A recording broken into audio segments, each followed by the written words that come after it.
Here we are again. Day 14, power through prayer, belief in a supreme being or higher power. Tapping into one's relationship with the supreme being increases one's own ability and power.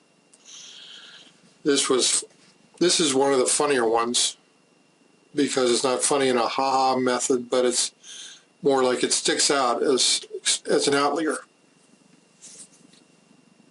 Not because the data isn't completely valid in this chapter, and the more I've researched since I wrote this book, the more it becomes completely obvious that this one is probably the most truest one I wrote of all these, most straightly on the point. I posted the second video in this whole series, and instantly I got this comment about, oh, if you're going to talk about prayer, I'm not going to listen anymore. Listen, the only people that have trouble with God are the ones that are trying to desperately separate themselves from anything spiritual or any higher being or any greater force because of whatever they accepted in their life to help them justify that insanity.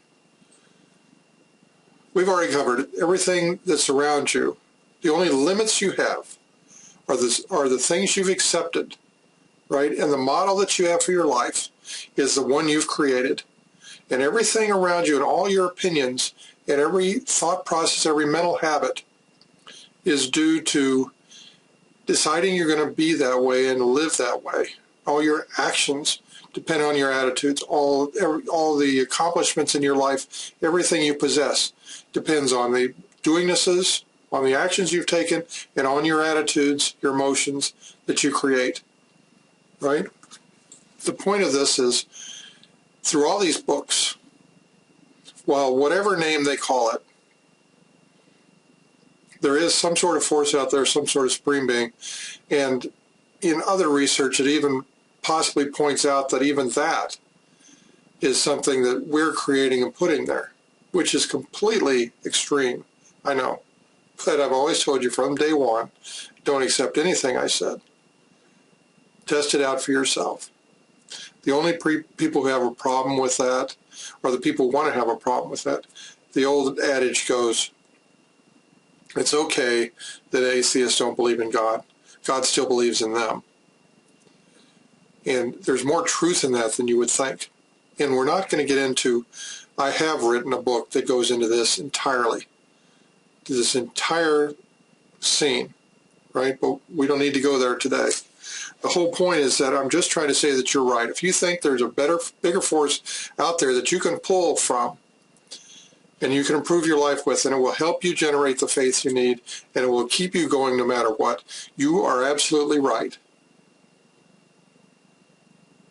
And if you don't believe it's there, it's not going to be there for you. But if you do believe it there, then pile it on. Because the more you find things out there that work for you, and you reinforce those, the more they'll work for you. It's that logical. And I can be passionate about this subject because when you get degrees in comparative religion, I guess it's worth it, huh? There was a couple of points in here I'd like to update. I did find some self-help books. This is mainly based on Western self-help books. I did do this Al-Ghazali, studied this up. There is another there's Eastern works on Buddhism that go down this line, and definitely the Tao would be classified as a bestseller. And it takes a different approach than this. But still, being able to reach the way or to get into the zone or to have a Zen approach to anything would definitely be closer to this point of having being able to go into a prayerful state and contact a higher power to channel that through you or to immerse yourself in that power. So, but the whole point is that we go back to Waddles, we go back to this basic point, is if you're using creative imagination, which is in Hill. Hill says about creative imagination being the senior of all types. And Hill covers it, Hanel covers it, and all these, Dr. Norman Vincent Peale covers it. right? These points are that there is a force, the force flows through us, we can tap into it, we can accomplish greater things with it. And the more you believe in it, the more it exists. If you don't believe it, it doesn't exist. Really that simple. But if you want to cut yourself off from potential sources of incredible wealth, incredible happiness, incredible relationships, go ahead. I'm just saying, don't shut it so far off that you can't check it out for yourself. Don't shut yourself so you can't clear your mind, take an open mind towards things, and just be willing to check things out. Right? Okay. Now, the great part about this, I thought Dr. Peel's thing, in his book, he said, the formula is prayerize, pictureize, actualize. And the idea of prayer itself is don't get it into a religion, a religious, some sort of particular belief system definition of it. It's not, it can be everything they say, but it doesn't have to be. Prayers can there are as many different styles of prayer as there are pebbles on the beach or different identities on this planet. Everybody has their own personal way to pray. It may be just meditation. It may be silently sitting in a quiet room and calming your mind would be one way to just get in touch with that power of force out there.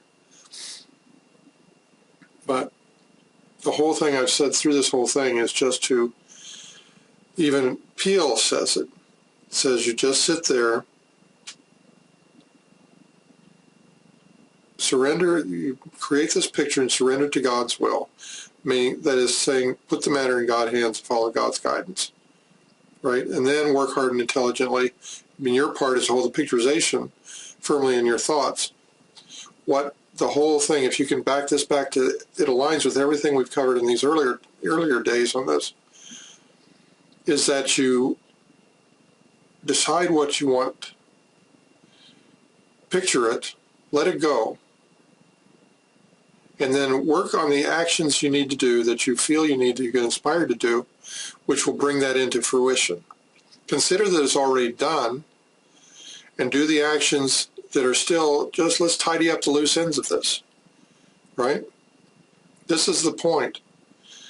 Prayerize, pictureize, actualize. Get into that frame of mind where you're in contact with the universe around you, right? Put out into that universe the picture, the vision of exactly what you want, as it has happened in the past tense. And then go about doing what you need to do to accomplish that. There's many stories in Peel's book about how it works. And there's other stories in these other books which follow this same pattern. Napoleon Hill, Burning Desire, right? And Hanel in his 24 lessons goes on and on and on. Waddell says to get into, to create more, to help more, deliver more value than you receive in exchange. These action points, the whole point is get into a calm state of mind, visualize completely, let it go, get into action. It's that simple. Then these things start showing up for you. It just simply repeats the same point over and over and over. So we got 2 more days to go on this book in these lessons. Then we'll cover some more in the back part of this, but we don't have to get into this tonight. Today, I'm happy you're here. Thanks.